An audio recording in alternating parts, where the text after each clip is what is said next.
Brilliant, thank you. If you don't mind, Chair, before I go to my substantive question about financial investment and spending review, a quick follow-up, if I can, on shared ownership.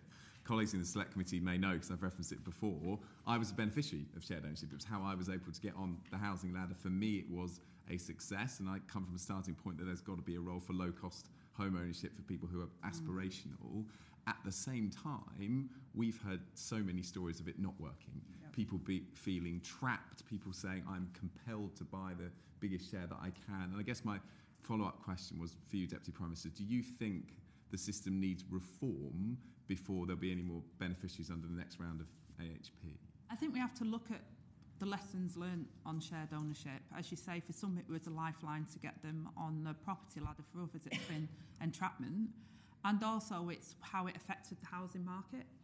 And some of the schemes that were put in place before, I would argue, didn't actually enable, it made house prices go up at a higher rate, actually, and price more people out of the housing market. If you look at the how much it costs now to buy a house compared to average earnings, it is, I mean, when I was first looking at getting a house, it was 4 times your income. Now, 8 times your income if you're lucky. So we have to, look at that. What we want to try and do is move towards the full mortgage guarantee scheme, so that people, and we've also seen through the financial sector that they're also relaxing, for example, people that have not got that work in different type of hours and settings and different contracts. Before, they were never, if you were self-employed or on different types of contracts, you were never able to get a mortgage. Now we're seeing where the pendulum had swung too far the other way. Now we're seeing, I would say, a sort of softening of some of those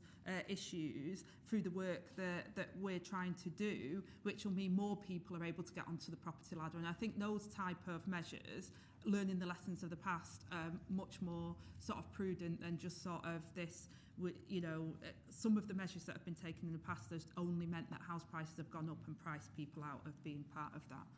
Great, thank you.